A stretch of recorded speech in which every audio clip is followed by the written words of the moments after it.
So I am off to Portland to pick up the laptop and workstation for the new job I'm starting as a business analyst for the Department of Human Services.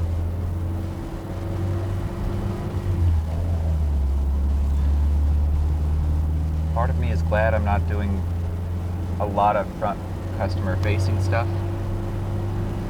Like business analyst, that sounds good. Because I really don't want to deal with people anymore. Like seriously, after I get this book out, to make sure that people to at least try and make sure that somebody like me doesn't happen again. Come on, truck, stop being a pussy. Jesus Christ. Big ass GMC and you don't know how to drive. Whatever you say, princess. I love your car decals though. And keep in mind, I call people princess no matter what. You do something stupid, I'm calling you out on it. And if I do something stupid, call me out on it. Now will I go farther past princess? No. That's in the moment. At least not usually. You have to earn it. But I like the fact that I'm not going to be dealing with people too much. Like, as far as the general public. Y'all can be mean.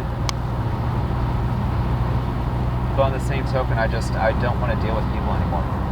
After the book's gone, and done, and I've finished that mission, I want to disappear. I don't want to see all of you again. Most of you are assholes, at least in my opinion. You don't understand things, you're presumptive. I can't tell you how many times I didn't feel or go through what I went through. Nobody believes it. Nobody believes me at first. Until they need something, and then after they're done, they criticize the work. I just nailed that shit, and you're looking for the tiniest little flaw. Gaslighting is a part of my family. Nobody admits fault. I don't know. I can't tell you when I got an apology. From anybody. From my father, from my mother, from my uncle, from my brother. I can't tell you when I had an apology last. That's sad, isn't it? To be the one blamed, to be the black sheep of the family, and I can't remember the last time somebody apologized to me. You see how much trauma I've got in the background? I just started talking about going to pick up a laptop for work. And then I went back into this. But then again, I have no therapist. Alright, so Vita Family Medicine. If I'm going to be out there, I'm just going to throw this the hell out of there. So Vita Family Medicine was where I was going to see a therapist. Because I got an SSI, which I definitely needed. Financially, Oregon is trash. Unless you have friends and know somebody that can get you into somewhere. Okay? It's very much you gotta know somebody system out here. So job-wise, Oregon's trash. SSI saved my tail, and I ended up getting with a therapist. I forget his last name, but Richard was the first one. Tall, slender dude. He looks like that dude from, not The Expendables, but Inglourious Bastards. There we go. With Brad Pitt really, really trying hard. But you know that German dude that just kind of talks slowly and the way he speaks and his cadence just kind of pulls you in? That's what my first therapist was like. And he shocked the hell out of me. I usually screw with therapists. I have since I was a teenager, just because they give you pills. I don't want pills. I had to hide my pills for about a week under my tongue. Until I told my parents, see how I've been normal for the past couple weeks? I'm not taking these pills. And I gave them all the rest of the ones, and they finally conceded, yeah, you're probably going to skip out on it, aren't you? Yep. So, see, I'm seeing exit 238, and I'm just like, oh, I need to get out. Oh, yeah, no, I've got another 45 minutes to drive. Not joking. No, I've got about an hour 15 to drive. That's disgusting. But anyway, Vita Family Medicine, right? So Richard, he pegs me in the first 15 minutes. Like, first session, he nails me. Like, he sees through everything. And by the end of the first session, he's kind of halfway dinking with me. And I'm just sitting back like, what? Like, I'm not about to give him the satisfaction of seeing me smile, but at the same time, what? Like, when did this happen? Psychologists don't do that to me. Like, I mess with them. I lead them around.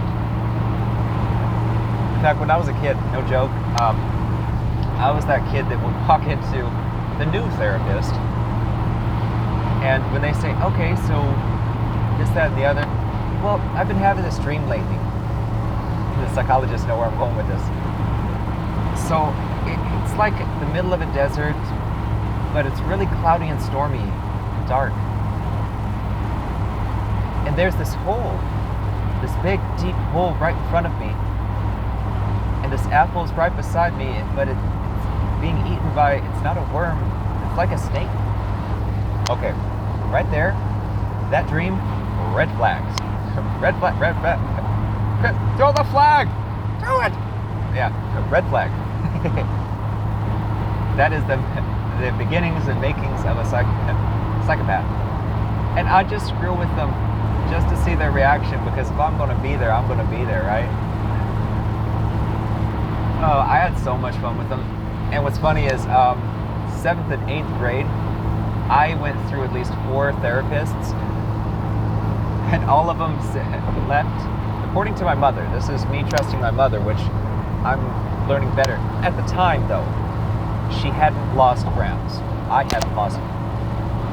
So I have a mother and I have a mom.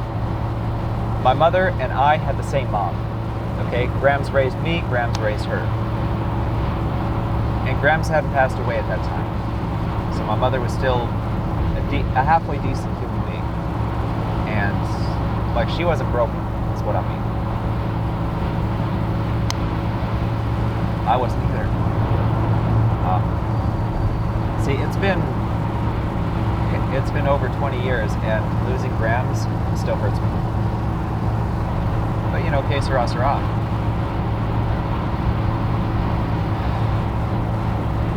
Sorry, that threw me off. That's one of the side effects of autism, is when I talk about something, I visualize. And when I visualize the wrong thing, I rabbit hole. I might as well start talking about those things while I'm out here, so that'll be the next video. See, I forgot my train of thought that was leading up to here. And I started by saying I'm going to pick up my laptop. I got so much trauma. Oh, dinking with psychologists. Yeah, every single one of the psychologists, when they stepped away, they said that I was dinking with them. I was. But then again, I mean, what else is a guy supposed to do, right? Like, when you're in that position, like, you're prey to your parents who have to go by, who are prey to the psychologists and doctors. And psychologists and doctors know so much about autism, right? And you know what's sad, though? I fully expect to never own a home, never have a family, never get married. Not at this point. And all that lost opportunity. I think that there's a certain level of satisfaction that my mother would feel knowing that. All of this white you see here, I'm 34. A year to 2 years ago, I didn't have any of this. There was no white. Nah, that's not true. Okay, 4 years ago, there was no white. But, like, in the beard and all of that, that wasn't there 2 years ago. That wasn't there a year ago. But the last year has been extraordinarily stressful for me. Like, right now, I just looked at myself in the mirror. I've got very little muscle definition, and I look like somebody who's been starving themselves. I'll put it that way. And I have. I just just have no interest in eating. I mean, I'm forcing myself to, but when you beat somebody down throughout life and then take away the most important person in their life, when you put them in a situation where they end up losing the most important person in their life, it's hard to value yourself. I've always been the black sheep of the family, always been the outcast. In fact, I'm going to stop this and make a video on that.